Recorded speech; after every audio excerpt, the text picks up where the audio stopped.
Hi everybody, how sweet it is. Well, it's actually not sweet, it's a little bittersweet in the sense that this is our last show for the year from the garage, the court of public opinion. Pete's here, Gary's here, they're having a glass of wine. I have one to sort of over here, what's the expression? Off camera. Toast you. Toast you for Christmas and the festive season. But we'll get to that later. Lot to do in the meantime, as Maria would say. So much to talk about, so much. The long-awaited Jobs for Mates review, which the government has sat on since 2023. It's finally been released, getting it out in what I guess we could call, not too cynically or journalistically, the silly season. Looks to me like they'd like to bury it. Yeah, and I can understand that. It is a scathing report. Government appointments that all too often look like nepotism. Candidates for these government boards seem mostly to be friends, colleagues, or mates. People to whom a political favour is owed. Past loyalties rewarded. You get the picture, don't you? It's a pretty serious thing, and pretty stupid to think that they could avoid public scrutiny and condemnation indefinitely. They've been kicking this report down the road for years. Just imagine what Barry Humphries and Celeste Patterson could do with this. It is filled with wonderful, wonderful stories. Plum jobs handed out as rewards for past loyalty should have no place in Australian society. I have no doubt this current system, in practice today, will and should erode public trust.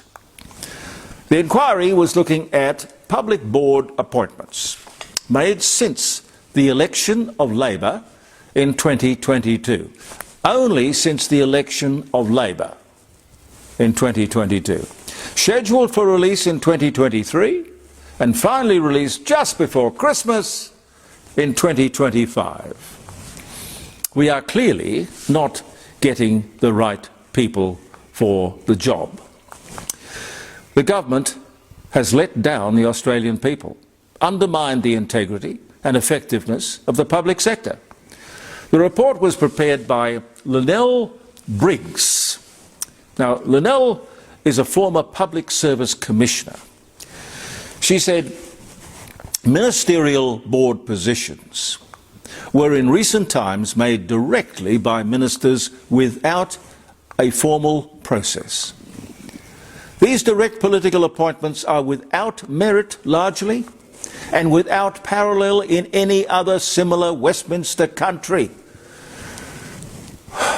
Wow! It remains to be seen, ladies and gentlemen, what this and future governments will do about this.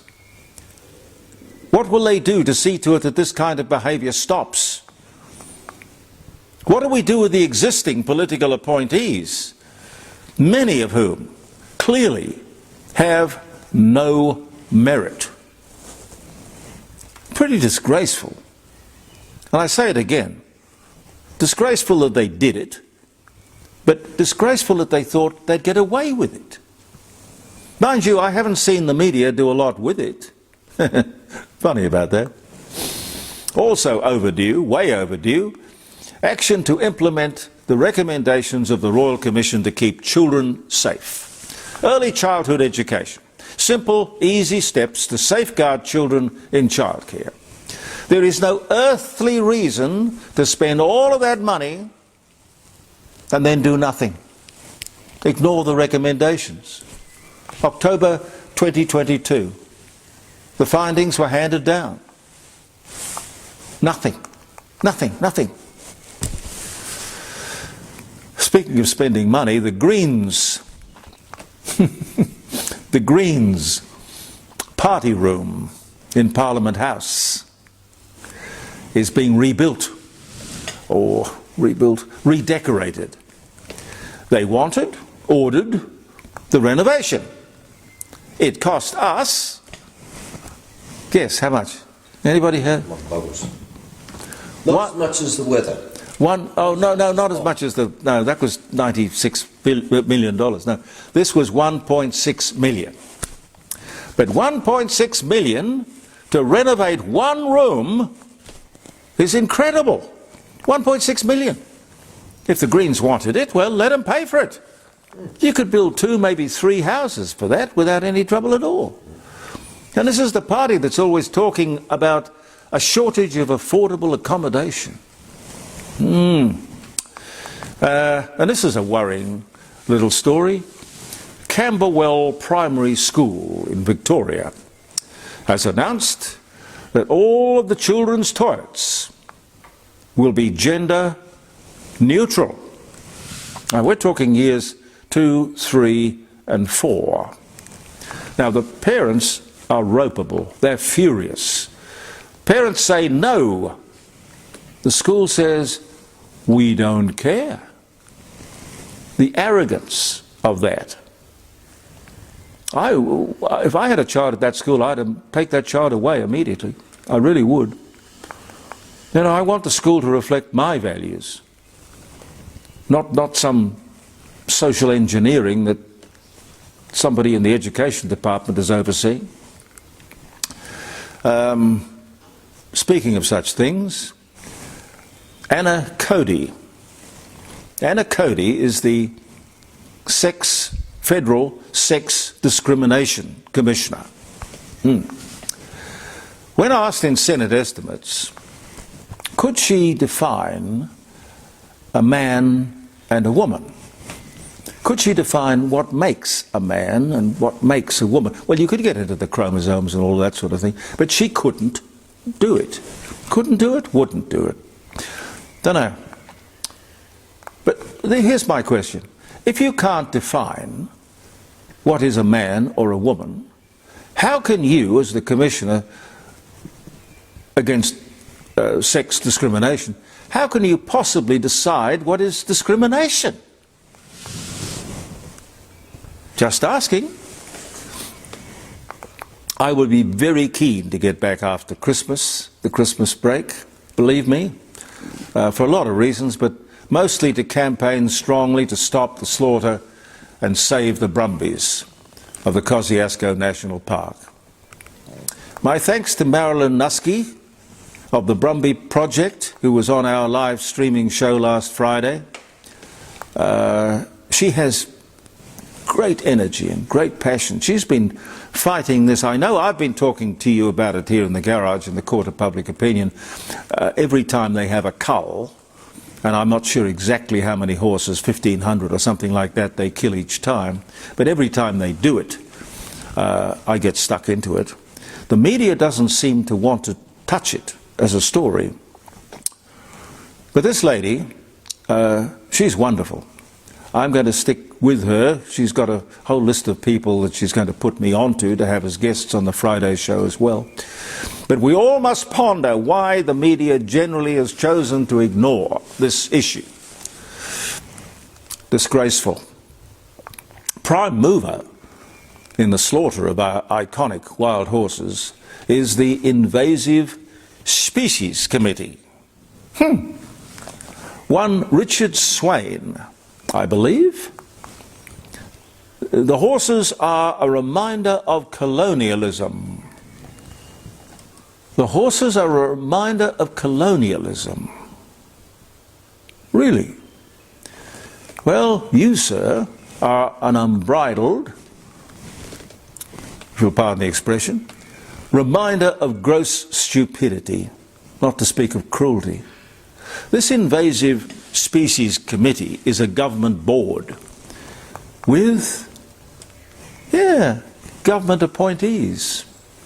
I will be having a very good look at these people and their qualifications to sit on such a board, now that we know how these boards are put together.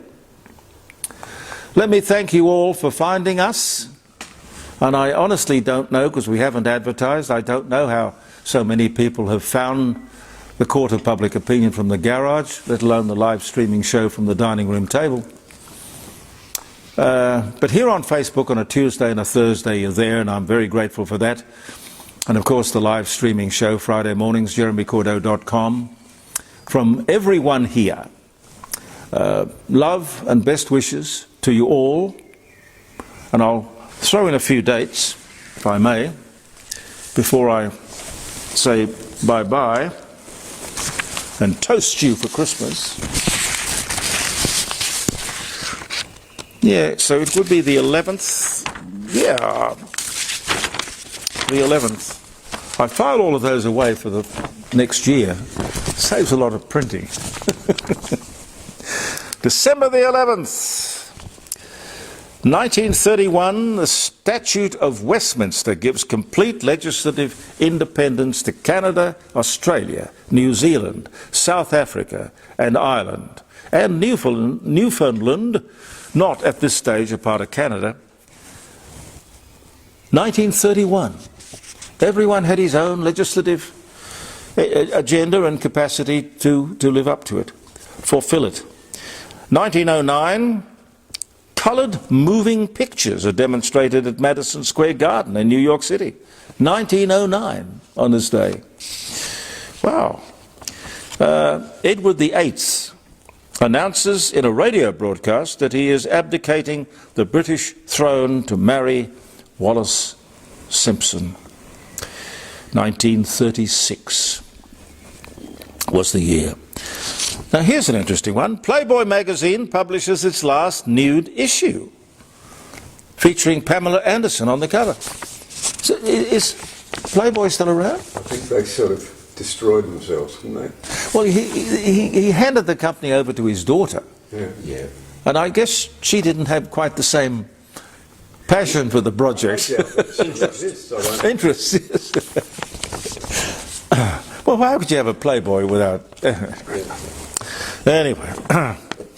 Chief Electrical Engineer of the British Post Office, William Preece, gives a public lecture in London called Telegraphy Without Wires, praising the work of the 22-year-old Marconi, 1896. Oliver Winchester. How does that name ring a bell, Pete? Oh, yeah. Oh, yes. Oliver Winchester, American politician. I never knew he was a politician. And a rifle maker, Winchester Repeating Arms Company. He dies at 70. The year was 1880. And I think Pete's got just about every Winchester. Oh, there's a few of them. You got a few? Yeah. Ah, yes. The world's first penis transplant. 2014. To whom? Well, it doesn't give me details. It was in a hospital in Cape Town. From what and to whom? I can't tell you. No. It wasn't the Bobbit thing, was it? No, I don't think so. I think that was more of a... Magnum P.I. starring Tom Selleck premieres on CBS. 1980. He was supposed to be Raiders of the Lost Ark, you know, but he couldn't step out of the Magnum thing. They wouldn't let him go and do it. But you know, fate is an interesting thing. Sam Cooke, speaking of fate, American singer and entrepreneur described as the inventor of soul music. You send me, a change is gonna come. Shot to death. He was only 33. Shot to death in a car park. Ignominious way to die, I would think. Sam Cooke, 1964 he died. First dental use of nitrous oxide in Hartford, Connecticut by John Riggs on fellow dentist Horace Wells. Nitrous oxide is laughing gas. Laughing gas. Laughing gas. We've had a fun time. Nothing to laugh about. Anyway, that was 1940. No, sorry, it was 1844. Mayflower pilgrims come ashore in Plymouth Bay, traditionally thought to be at Plymouth Rock, Massachusetts, on this day in 1620.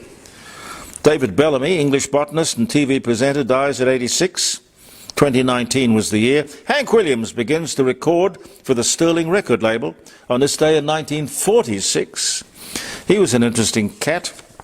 He died in the back of a Cadillac at 26 or something. Yeah. What? With who? A bottle of wild turkey or something. No, he literally drank himself to death.